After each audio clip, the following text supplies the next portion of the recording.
Thank you for having me. Yes. Just go ahead and do your thing. Talk, man, All right, carry the message. everybody. My name's Keith. I'm an alcoholic. Um, Thanks to this program and the desperation my disease gave me, I was able to celebrate 15 years this past Monday. And this was not the life I intended on living. Having lived it, there isn't any other life that I'd rather be living. What the program of Alcoholics Anonymous has done for me, fellowship involved with it, my belief in a higher power, which was non-existent prior to any program. All of it are aspects of life that I never had prior to Alcoholics Anonymous, and truthfully didn't think it even existed. I started drinking 13 years old,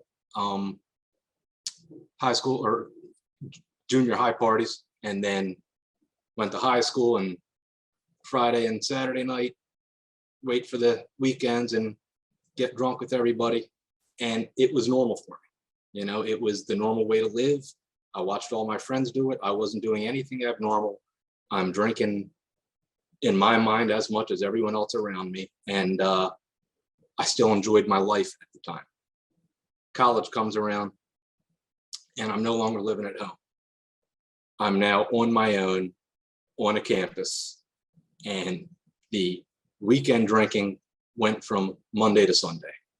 And it was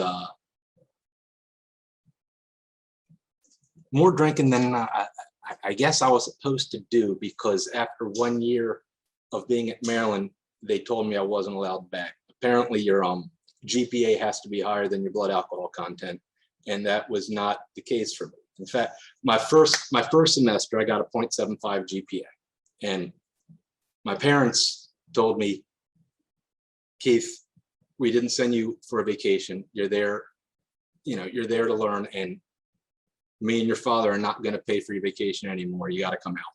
And I begged and pleaded, give me another shot. I can do this. And I struck a deal with my parents. They'd let me have the second semester probation. I'd have to make Dean's List. I'd have to make at least a 3.5 GPA, or I would have to get a job and pay my parents back for the year vacation that they threw me. And that was great news for me, because they actually fell for it. And that semester I got a 0.0 GPA. And the University of Maryland actually said, you're not allowed back. Your money's no longer good here. So I got a job and started paying my parents back for the fun that I was having. Now, the fun I was having, I started, even when that 1 year in college, I started having issues eating. I was always hungry, but as soon as I ate 1 or 2 bites of anything, I'd feel nauseous. And after about 4 days of that, of literally not getting any nutrition down, I went to see somebody. I went to see a doctor, and I'm telling him about what's going on with my eating, and he starts asking me about my drinking. And I explained to him, well, one, I didn't exactly give the exact amount of alcohol intake that he asked. If he asked how much I drank every day, or first he'd ask how often I drank. I drank every day. However, to him, I told him, once or twice a week, and it was only a couple beers. Well, he was letting me know that the symptoms that I'm explaining to him aren't consistent with the amount of drinking that I'm claiming to have, because what is happening is I was drinking so much alcohol that my liver was not processing the amount properly, and it was shooting acids into the lining of my stomach, and it was literally opening up a hole in the wall of my stomach. And he said it can be fatal. You certainly don't want your stomach to open up He said, for the next 6 months, you cannot drink any alcohol, and you have to drink Pepto-Bismol twice a day to literally recoat the layering of my stomach. I thought he was an idiot because I was only 18 years old at the time. There's no way I had drank enough alcohol to do that kind of damage. But I didn't think he was a total idiot, so I listened to half of what he said. I drank Pepto-Bismol twice a day to recoat the stomach. The drinking continued every single day. Considering I'm still here, I'm thinking maybe he was wrong. That's a joke. He was definitely right. I'm just an idiot. That was probably the least amount of alcohol that I would be drinking in my life until I actually decided to stop at 32. This is a progressive disease. And throughout my journey of drinking, from the time I was 13 till I was 32, it wasn't it wasn't my lack of college success that caused me to stop drinking. It wasn't the stomach issue that caused me to stop drinking. It wasn't the 2 DWIs that caused me to stop drinking. It wasn't even the fact that seasonally I would have to go get my registration out of suspension because I would lapse on my car insurance. It wasn't even that. What it was the everyday life an active alcoholic lives that just got too tiring for me. It wasn't moments in my life. It was my life that I just got tired of. It was waking up to my alarm clock at 6 o'clock in the morning and knowing for certain I did not set my alarm clock right because I just closed my eyes. I just closed my eyes 2 seconds ago. And there's no way it's time to wake up. But somehow the sun through the blinds is showing me it's later than I think it is. I would turn on the TV and I would put on the news, not to hear the news. I wanted to see if the clock on the news matched the clock in my bedroom, because there was no way it was 6 o'clock already. And once everything was confirmed, time for me to wake up, time for me to go to work, I would sit in my bed for 30 seconds to 60 seconds, processing how dry my mouth is, processing how bad the headache is, processing how am I going to get the strength to stand up, to go take a shower. And I went and I would stand up and I would walk, go take a shower. And in the shower, my, one arm was up against the wall. I'm leaning up against the wall. I'm trying not to hurl in the shower. And then I go get dressed and I would go to my car to go to work. And as soon as I would open the door, that sun was brighter in my eyes than it has been in any, like for a second, I thought, maybe vampires, maybe I'm a vampire. It was, the sun burned my eyes more than I think it affected anyone. And I would get in my car, and I lived in Gaithersburg and I worked in DC at that time. So it was about 45-minute to an hour commute because of the rush hour traffic. And before I would get on the Beltway, there were a few traffic lights I would have to hit. And what would happen is when it was a red light, I would literally fall asleep. And the guy behind me is honking because the light is now green and I'm not moving. And I would do that on my way to work. I would, catch a few Z's. I was tired. And I would get to work. And as soon as I would get to work, I would report to my boss. My boss would have this look on his face. Like, what did you do last night? Like, look at you. What, really? This is how you show up to work? And I'm sitting here thinking he should be giving me a raise, because if he knew how I felt and still showed up for work, that's dedication to the job. Other lesser people would have called out, but I show up every day looking the way that I look for your company. And he would go ahead and give me my itinerary for the day. He would break down everything. And while he's talking to me and telling me everything that needs to be done, half of my brain is literally saying, don't pass out right now. Pretend you're paying attention and don't pass. So he'd give me my marching orders and I would go down. I worked in a printing plant. So I would go downstairs to where the printing plant was. And the first thing I would always do is I would go straight into the men's room. I would get in a stall, shut the door, sit on the stall, and I would literally power nap for 15 minutes because I didn't know how I was going to make through the day.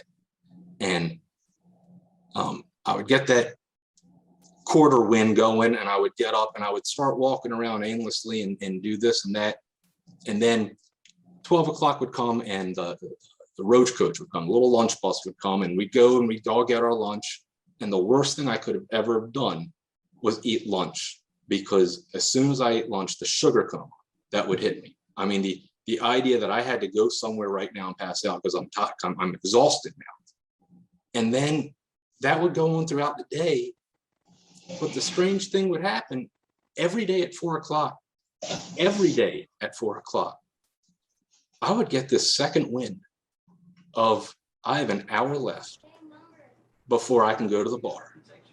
And all of a sudden, I was more awake at that moment than I've ever been. And if I had that energy when I first got to work, I'd own the company right now. But bottom line is, I would get that extra energy. All I had to do was, survive another hour, and then I'm off to the races. Hour would come, 5 o'clock would hit. I'd get in my car, and I would say, you know what? I think I need to just go home and catch up on sleep. I don't think I'm going to go to the bar today.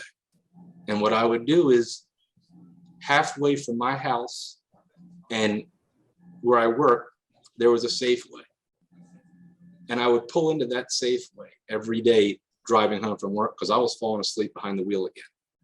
And I would pull into that parking lot, lock my doors, roll my seat back, and literally take a nap for an hour in the parking lot. Every now and then, someone's knocking on the door, make sure I'm alive. It would upset me because I was in a good sleep, and I don't understand why you woke me up.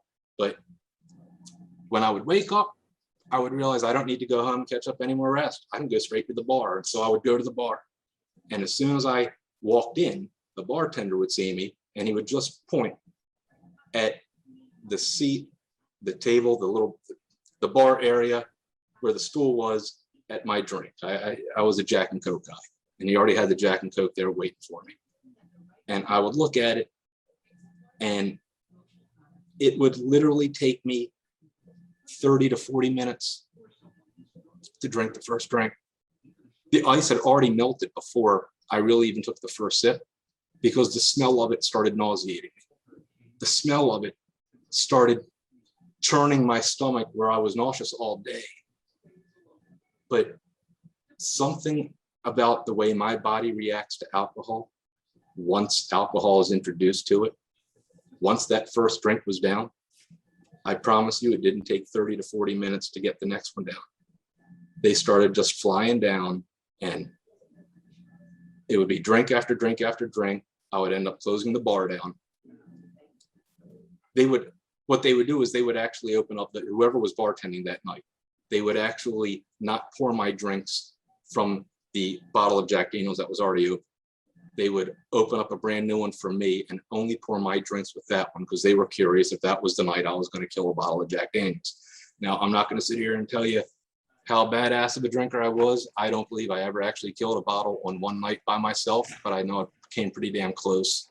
And the irony was, at the end of every night, they would always say to me with sincerity, drive safe, drive safe. And apparently I drove as safe as I could, because fortunately I didn't hurt myself or anybody else. But anyways, I would get home. I'd close the bar down. I would get home hammered drunk, and I would look at my clock, and I'd be like, oh my God, I got to get up in 5 hours. And I'm not ready to go to bed, but I need to. So I would actually do a bong hit, and the room would start spinning. And when the room started spinning, I would set my alarm clock to make sure I was up at 6 o'clock. I'd close my eyes. 5 seconds later, my alarm clock's going off.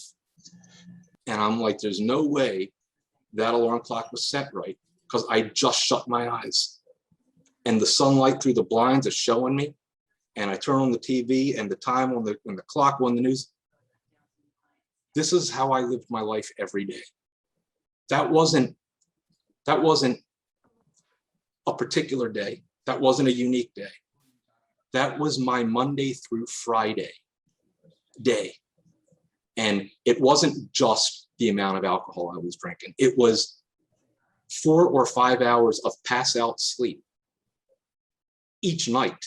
The sleep deprivation alone was enough to make me, let's say, not enjoy life anymore. It was starting to, everything was becoming overwhelming. When I first started drinking, I enjoyed who I was because I was only 13, 14 years old. You know, I enjoyed and I added the weekend drink and it was fun. And then as I got older, I still enjoyed who I was and my drinking got more and more and everything, and the drinking was still fun. I started drinking so much that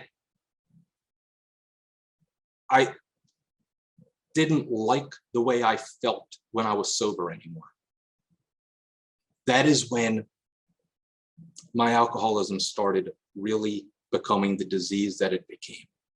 It convinced me life isn't enjoyable. I didn't like anything about my life. My friends had all moved on. I'm in the same, I don't even have a career. I'm going from job to job to job. You know, my relationships at the time were just one night stands with the same person. You know, I didn't have real meaningful relationships. You know, my college career, that wasn't exactly optimal.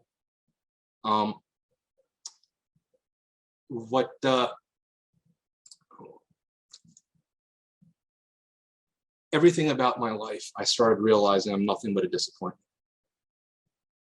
I'm nothing but a disappointment to my family, nothing but a disappointment to myself. And the thing was, in the throw of it all, I didn't think it was because of anything I was doing. I thought I was living a normal life and life sucked. So the thoughts of this is never going to get any better, the thoughts of how much longer am I going to go on living a life I no longer enjoy, the thoughts of depression and suicide, for lack of a better word, started getting stronger and stronger. And after a while, it got to a point where I had to wake up every morning and find a reason this wasn't going to be my last day on earth. And it always came down to, I could not transfer the pain I'm in to my parents. I can't do that. And then enough time would pass where even my love for them wasn't strong enough for me to honestly think, is today the day? And it got to a point where I actually thought about the idea of ending everything so long one particular day. I picked up the phone to call my parents because I wanted to, in my own way, tell them goodbye and tell them I love them and all these things. And when my mom picked up the phone, hearing her voice changed everything in my head. And I realized at that moment, I don't want to die. What I don't want to do is keep on living the way I'm living. And I told them, this time I'm 32 years old. I told them where their baby boy is at, the mindset he's at, and that he's scared. And I would like for you guys to come over. And I promise I won't do anything until you get here. But I really need you guys to get here. And they got there as soon as they could. They told me everything, you know, my mom told me everything's going to be all right. We're going to get you help. And I wanted to believe her. I definitely put on a smile and an attitude to make her at least believe it. And she sent me to go see, we found a psychologist, a therapist. And I'm in there talking to this therapist. Everything going on in my life. Haven't paid my taxes in 4 years. My registration keeps getting suspended because I keep not paying my insurance. This, that, and the other. I hate my life. And he starts talking about my drinking, and he starts questioning my drinking, my drug, because drugs are a part of my story. And couldn't understand why he's talking about this. I'm trying to have a real conversation with this man. And he's talking about things which I don't need to talk about. By the time we were done talking, he told me that I need to go to a rehab and I need to get into a 12-step program and I need to stop drinking and drugging. And for the life of me, I could not figure out how this man has a license. I don't know how he has a practice, because I just told this guy, I hate the way I feel sober so much that I don't want to live life. And his solution was, I want you to feel that way 24/7. And I'm like, you really suck as a shrink. Well, that dude saved my life, because I went to him with, in my mind, suicidal depression, which is a psychological thing. He's a psychologist. He told me to go to this organization. He directed me to Alcoholics Anonymous, of which he is not a part of. He knew what afflicted me was not a psychological disorder. He knew it wasn't a psychological disease. He knew it was a spiritual malady stemming from a disease of alcoholism. And to his knowledge, the best solution for an alcoholic is Alcoholics Anonymous. So what I did was I went to a rehab, did not go to a 12-step program afterwards. I got to shorten my whole story up. Went back out. And then after I went back out, I was still seeing this shrink, and I was honest with him about, I'd been sober for a while. I'd been sober for about 3 months. But then I started going back out and drinking again. And he pretty much let me know, Keith, you got to make a decision today. I have a waiting list of people, and he had a waiting list. I had a waiting list to get into SANT, because you are holding up a time slot for someone else that will take my advice and my suggestions and will use my help. You have to make a decision. If you want to keep drinking, you can keep drinking. If you want a chance to be happy, then you need to go to AA, get a sponsor, and work the steps of Alcoholics Anonymous. You need to get sober. And I looked at him and I said, I appreciate everything you've done for me, Doc, but I'm not done drinking. And he said, well, my door will be open for you when you hit rock bottom, but I cannot hold your hand on the way down. Hopefully you will get back in here sooner than later, but I am going to need to give your slot away. And I said, no, I understand that. It was from that walk from his office to my car, I started thinking about all the lies I was telling myself about this disease. And I started thinking about stuff, and I said, I've spun a lot of different things that people have told me about, you drink too much, or you're killing yourself, or there were people at the bar, the regulars at the bars I would go to would tell me I need to calm down on the drink, which to me was just, okay, well, if you're going to say that to me, at least put your beer down. But it was the way this guy said it, that it was a black and white question. There was no gray area. He said, do you want to be happy, or do you want to keep drinking? And my answer to him was, I want to keep drinking. And I realized the only person walking this green earth that would ever answer that question with that answer is an alcoholic. That is the day I admitted to my innermost self, September 13th of 2006, which is my sobriety date, that I'm an alcoholic and I need help. And I went to this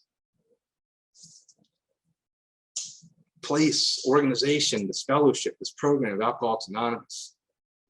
And when I got there and I saw their steps on the wall, I said, this is not my solution. I don't believe in half the stuff. I don't believe in God. I don't believe in humiliating myself enough to actually make amends to people. I don't believe in reaching out to help another alcoholic. I'm the one that's hurting right now. How about if you guys focus on me and start worrying about work? So I was kind of hoping this whole thing wouldn't even work because I already believed it wouldn't. But I had nowhere else to go. I had nowhere else to go. So I started doing the things they asked me to do. And I thought I was doing good. Like the first 4 days I hit a meeting and someone who had reached their hand out to me in my very first meeting at halftime, which I didn't like. I did not like anyone approaching me because I wanted to be able to sit in the back, not be noticed. I wanted to be able to never come back again and have no one ask any questions. But at halftime, I guess I had this deer in the headlights. I looked like a newcomer look. He reached his hand out, asked if I'm new. I said I am. Asked if I had a sponsor. I said I don't. He goes, would you like a temporary one until you find one? And only because I'm a people pleaser, I said, sure. Now I don't want to let this guy down. I just met him. And he took me under his wing. And he took me meeting to meeting. And I started doing these things which I swore I would never do because it's ridiculous. But I did them. And the results that were told would happen to me, which I knew wouldn't happen to me because I did them. The life I live today that I didn't think would ever happen today happened because I did the steps that were done by people before me, that were done by people before them. And I got the same life, not as in I have the same jobs as those people. I don't know what jobs everyone in AA has. We all have different ones. I don't have the same money. I don't have the same family. What I have is an appreciation for life that I never had before. September 13, 2006 didn't just begin the time where I stopped drinking and drugging. It began the day I started getting gratitude for living.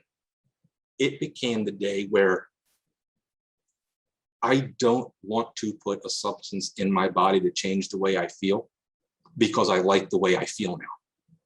I don't want to change it. I don't.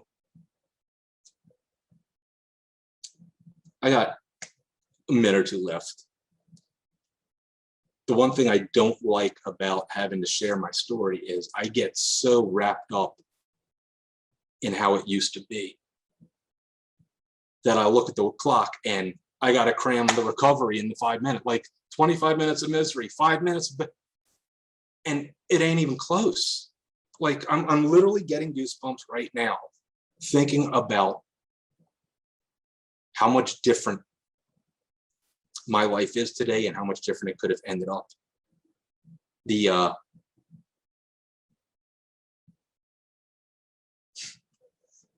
idea that when I'm by a list of people I respect, that my name is on that list. The idea of when I make a gratitude list, living is on there. The idea of being able to get this in time for my parents to see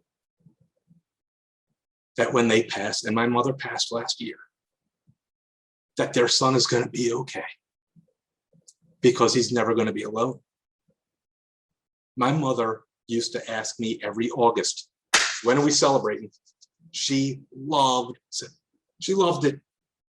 It was her day to go and be with the people that saved her son's life. It was her day to. The fact this program took that worry from my mother years ago, because it wasn't until after I got sober that I ever even found out that my mother never went to bed before 3 or 4 o'clock in the morning because she was waiting for the phone to ring. I had no idea the way that my lifestyle was scaring the people around me. And the fact this program helped me give that peace of mind back to my parents. What a gift. What a freaking gift. And I did it because People told me how to do it. And being told what to do has never been enough. If I want to lose weight, people would say, Keith, go to the gym. Knowing to go to the gym don't mean crap. I got to go to the gym. And once I go to the gym, it don't mean to go there and watch everyone else lift weights. I don't go to meetings to watch everyone else work the steps.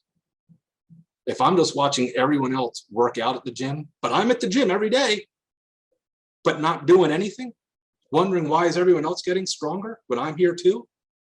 Because I'm not pushing the weights. It's not enough to go to the meetings. It's not enough to pretend we're doing what we need to do. We need to actually do it when no one else is looking, because we're going to get the results and feel the feelings when no one else is looking. And the feelings that this program has given me is the reason why at 2:30 on a Saturday, I'm here on Zoom talking to a bunch of people that I may or may not ever see again, but I know that we all share something in common, and we're all brothers and sisters here. And with that, thank you all for letting me share.